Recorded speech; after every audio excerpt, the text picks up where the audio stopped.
His stomach exploded and he died. You're already worried about it, right? I'm anxious, yes. Yeah, shelf life of like 2,500 years. It was made of spider eggs. The most famous album cover probably ever. I hope you choose your words really carefully now, Kurt. Yep, he was up in the astral planes. You know that my mother listens to this podcast, Kurt?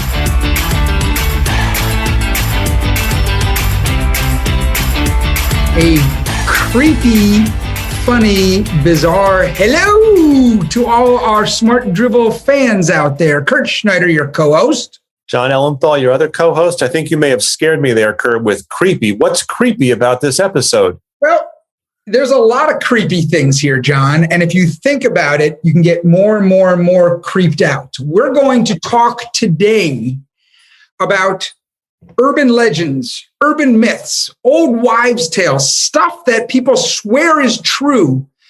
Mostly it's not, but people swear it's true. And it's enough of maybe someone's friend, it happened to them, their sister's, brother's, uncle's, cousin's teacher, that maybe it is true. So it feels true enough that you can't dismiss it, but it's so bizarre you can't believe it either. Look, they saw footprints of the Yeti. Ah, the precursor to Bigfoot. Tell us about the Yeti, Kurt. That's right up your alley. Well, the Yeti was the Sherpas, which is an ethnicity, not someone who just grabs your bag, but it's a race of people in the Himalayas, and they happen to be great mountaineers. They swear that they saw this creature and they talked about it, and their words are such that someone mistranslated into being dirty snowman, and therefore didn't like the word dirty, so had abominable snowman. Yeah, it was like some sort of big, shaggy creature with sharp teeth and huge feet. Sounds just like Bigfoot, but the Yeti came first. I don't think Bigfoot actually showed up in America urban mythdom until the late 50s, but it's obviously inspired by the Yeti. For sure. They think that it's an ancestor. And if nothing else, the Yeti has spawned a cooler. Yes, it is. I was just thinking about that, and I can't imagine that name is an accident. So there's no question that this category is defined by Bigfoot, and its twin category definer, the Loch Ness Monster. Mm-hmm. Those two are like first ballot Hall of Famers in the land of urban myth. Pictures taken of the Loch Ness Monster, which has been debunked, but the Loch Ness Monster, which has been rumored for years, the Scots actually built a road up to Loch Ness so that visitors and tourists can get a clean view at the lake in the hopes of seeing the monster. So it was clearly a big part of the local industry. And what is the Loch Ness Monster's affectionate nickname, Kurt? Nettie. No, Nessie. Nessie. So you were thinking of the neti pot, which you carve your nose, like the Yeti cups and mugs and coolers. I had them all conflated. You're right. I was thinking about the neti pot. Nessie, as in Loch Ness. It makes sense. We also, there was a road that the Scots built to the Loch of Loch Ness, Loch meaning lake, of course. But talk about waters. There was not a road leading up to the lost city of Atlantis. Also an urban legend, myth, who knows? Yes, but how do we know there wasn't a road leading up to? It's lost. No one's ever found it. In fact, Kurt, you could spend the rest of your days trying to find the lost city of Atlantis. Just think about it. It plays to your interest in history, your discovery mindset, your expedition-ishness. So you look, the Titanic has been found. Why can't you find the lost city of Atlantis, Kurt? Who doesn't want to be the next Indiana Jones, John? You know who's not going to spend the rest of their life looking for the lost city of Atlantis, Kurt? Who? Mikey from those old Life cereal commercials when we were a kid, that they said, I don't want to try it. Let's give it to Mikey. Mikey, he'll eat anything. And Mikey tries the cereal and Mikey likes it. Yeah, I remember that. However, Mikey meets his untimely end years later when he makes the tragic and fatal mistake of mixing Coca-Cola and Pop Rocks at the same time. And urban legend has it that his stomach exploded and he died. Jeez. Is he still alive? No, he died. I bet you he's still alive. Well, I think he's dead in urban mythdom, in the land of urban myths, but I hope that he's leading a very happy and prosperous life as an adult. And I hope he still eats Life cereal, because that would be a nice through line. So you always hear about these stories that people say did happen to them or happened to their friend, and they swear to it. This did happen to a friend of a friend, I tell you, Jon. I'm convinced already. Remember the late 80s, early 90s, the story going around that you'd go out to a bar, you'd have a bunch of drinks, and next thing you know, you passed out. And when you woke up, you were in a bathtub filled with ice with a big scar missing your kidney, and said, go to a hospital. It happened to a friend of mine's friend. So, Kurt, this could be an excellent example of why hearsay is not admissible in a court of law. It happened to my friend's friend. Well, just think, these were benevolent perpetrators because they took a body part that you have redundancy in. So they didn't take like your spleen or your liver. I think they took this guy's spleen, but also you don't need your spleen. But I think they took his. You can live without your spleen. That is correct. Everyone knows somebody that unfortunately doesn't have a spleen. We also, on that same lines, there was a story when I was studying in England back in 1985 in London. And this was going around the tail of the pubs. It was all the expats. And we were all sitting there studying. We heard this story about a girl from Villanova or Wake Forest or some school, William and Mary. And she was over there doing her semester. And she started dating a British guy, of course. And this guy was a lord's son. He was of the aristocracy. And the story went, that we heard in the pubs, of course, there, that she got invited for the weekend to their ancestral home. So she goes, she's very nervous. She's in this huge home. She's meeting the 9th Earl of whatever and his wife. And she has to go to the bathroom. She has to pee. So that is so American. So she says, excuse me, may I use your bathroom? Now, they thought she just wanted to go to freshen up. So they pointed her down the hallway. Now, in these old homes, a bathroom was just that, Jon, a room with just a bath. But she was too embarrassed to go back out and said, I really meant to pee instead. So she says, what am I going to do? So she pulls down her pants. She hikes her shirt up and she squats on the sink. The sink, this old, beautiful porcelain sink from the 1600s, then crashes to the ground, knocks her out, and they come in and found her unconscious with pee on the floor, the water erupting from the sink, and her pants around her ankles. That was not a good thing. I swear it happened to her. So this is an urban legend that many people know about, Kurt? People who were studying in London in 1985 all heard it. All right. If you, among our listeners, were studying in London in 1985 and heard this story, please back Kurt up with a note to Smart Drivel at Twitter or post on Instagram or anywhere to back up this story, which meets the test of being preposterous, whether it meets the test of being almost true enough that you can't dismiss it, you decide. Kurt, I mentioned Pop Rocks, and I somehow can't think of Pop Rocks without thinking about Bubble Yum. Do you remember Bubble Yum gum when we were little kids? Yeah, a kid on my street, in my neighborhood, her father worked for Lifesavers. And so when it first came out at Halloween, we got Bubble Yum in our bag. You know what? That's so weird you say that, because I vividly remember being in the 3rd grade and there was a kid in my class whose father worked for Lifesavers because it was not too far from where you and I grew up in Portchester, New York. And he brought us. Was it Susie Cuoco? No, it was a boy. I don't really remember his name. I want to go with Bill. Because I was going to say that would be urban legend that Susie went to 2 schools at the same time. So we would get samples of Lifesaver products, including Bubble Yum. And perhaps that's why I'm so tuned in to Bubble Yum related urban legends.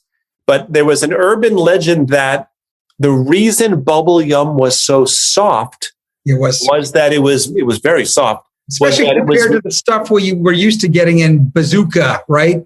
Yeah, you're like Double Bubble. You could really break your jaw trying to chew it, but it was very soft. And the reason it was very soft, some would tell you, was that it was made of spider eggs. I don't remember that one. That one was, I think that is a well-known. But the interesting thing is, the urban legend spread so far and wide that the Lifesaver company had to actually take out print ads in places like the New York Times to proclaim that Bubble Yum did not have spider eggs in it. Can you imagine being that person at Lifesavers? Okay, we got a problem. What are we going to do here? Take out an ad and say, I swear we're not made. We're made with a lot of other shit, but not spider eggs. Just think, how does a company or product manager prepare for something like that, where they are the victim of an urban legend that actually affects sales of the product? Well, how about Alka-Seltzer sales must have gone up when it was told that if seagulls eat them, they explode.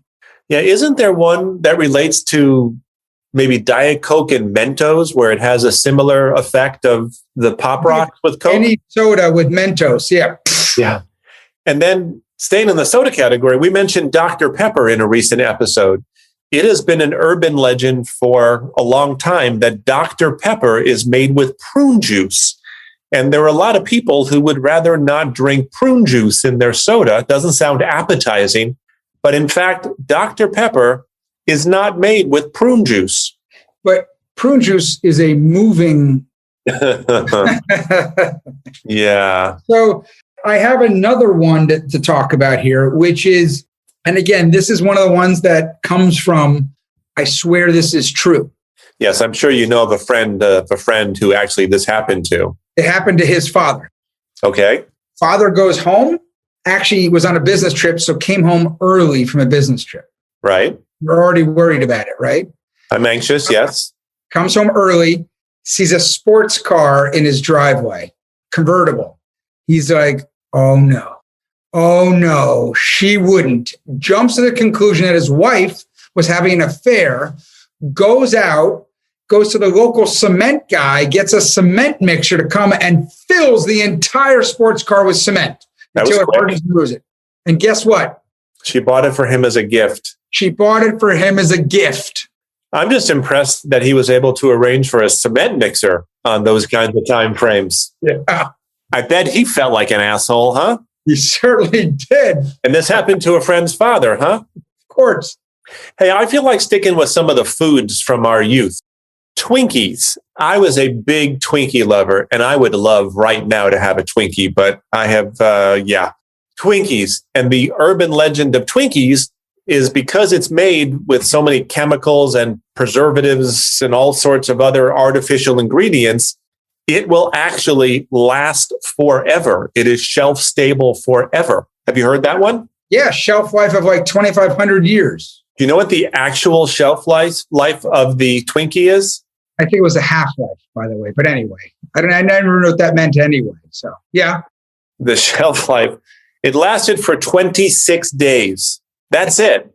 So the indestructible, eternal Twinkie, not so much. Now, you recall that the Twinkie was made extinct when it was taken out of production a few years back, but it rose from the dead and it was reborn a few years later. And for some reason, it lasts for 45 days. I don't want to know what they changed in the ingredients to extend it.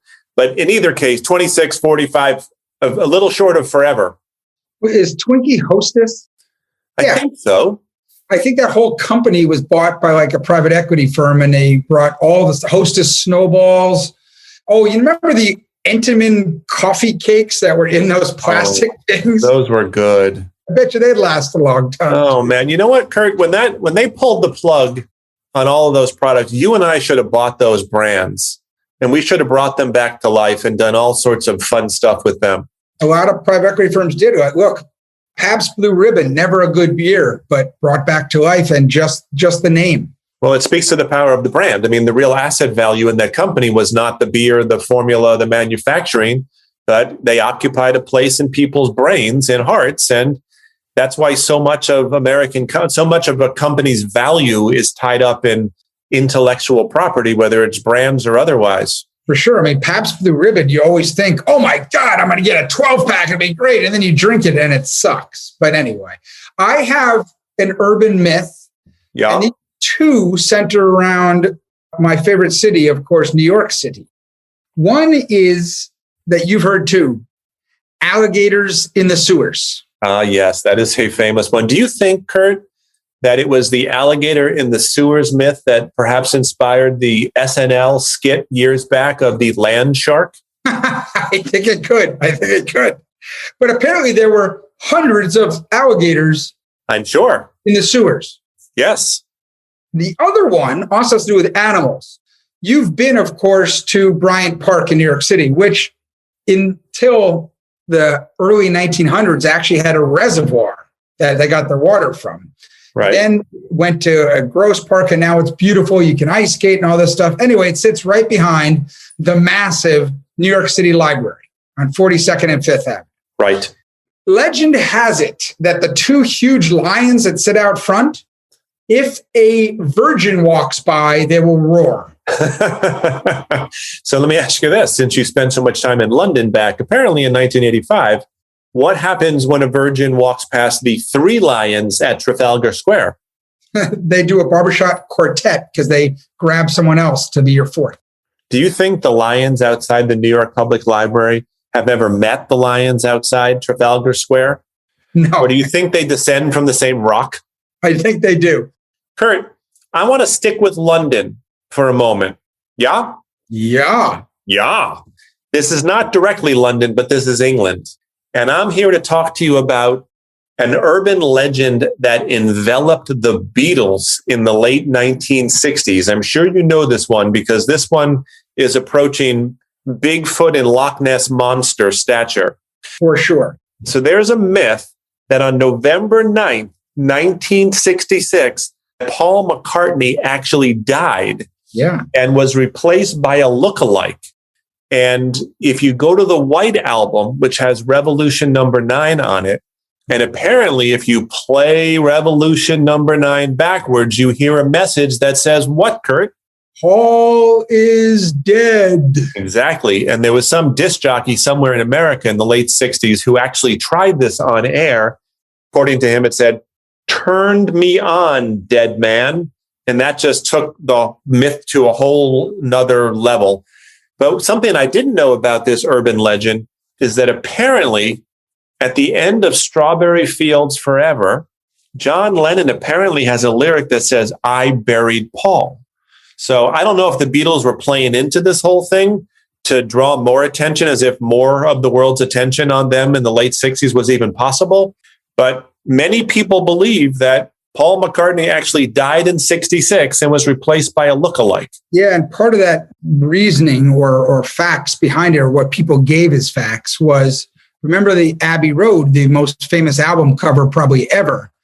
In that was right around the time this rumor was happening or swirling fast. Paul is not wearing shoes and he's walking out of sync with the other Beatles. Ah, and is that meant to communicate that he was dead?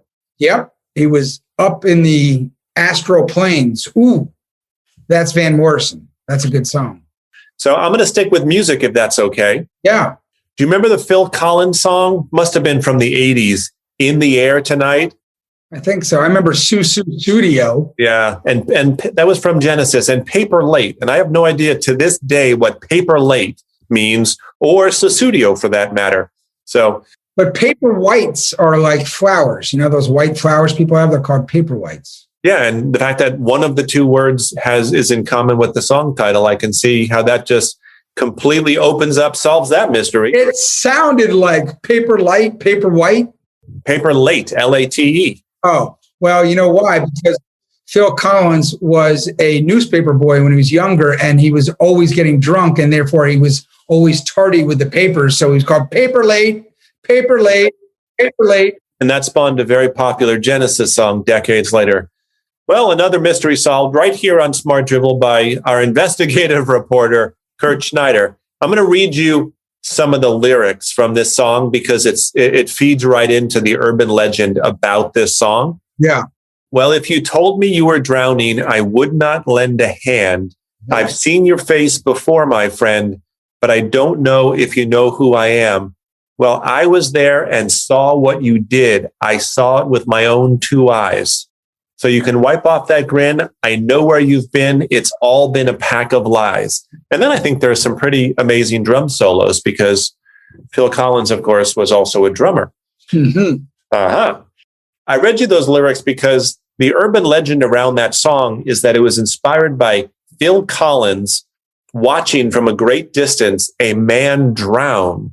And even though there was another man nearby him, that bystander never offered to help and let the man drown.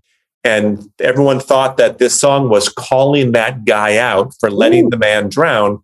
And the legend even goes as far as when Phil Collins is performing this song in concert, he actually singles out the guy in person so everyone can know what he did. So that sounds pretty out there. Was the guy attending the concert?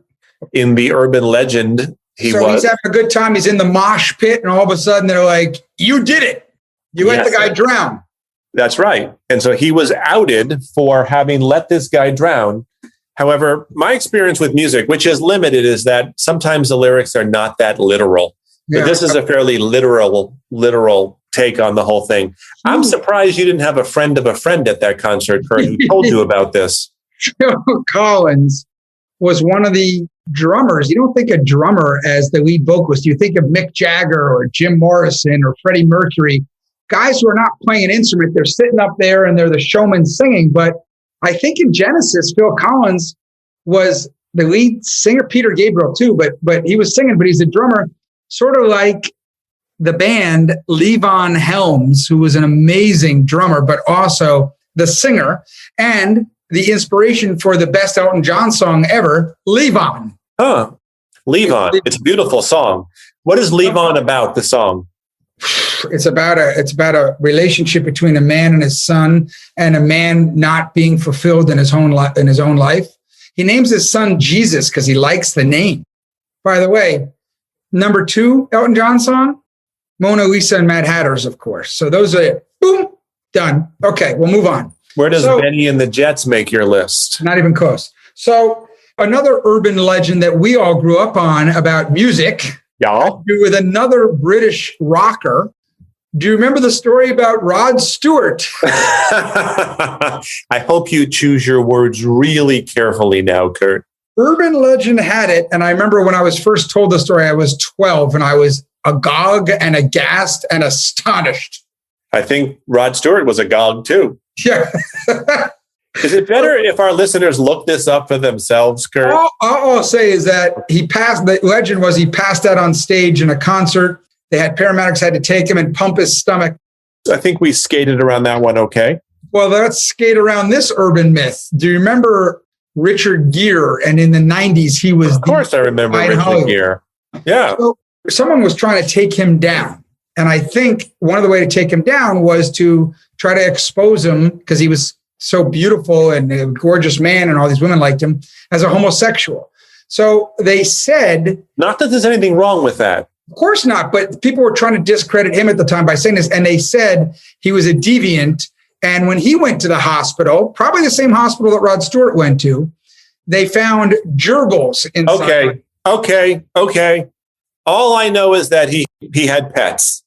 You know that my mother listens to this podcast, Kurt? This might be an old wives' tale. So like peeing on a jellyfish sting will get the sting out. Yes, that is actually not true. But if you do want to have somebody pee on you, that would be one way to induce it. There's another thing. But you know what is true? If you're ever locked in a place and someone throws tear gas in and you have to survive, take your shirt off, rip part of it into like a mask, pee on it, breathe through the mask, the pee, and that'll break down whatever it is, you'll be able to escape. There you have it. That was brought to you by MacGyver. Which you can see on reruns, I'm sure, somewhere. There is a belief among many that if you swallow gum, it will stay in your stomach forever, much like the Twinkie would stay fresh in its packaging forever. But like the Twinkie story, it is not true. In fact, gum will pass through you in days, not weeks or months or forever, but days.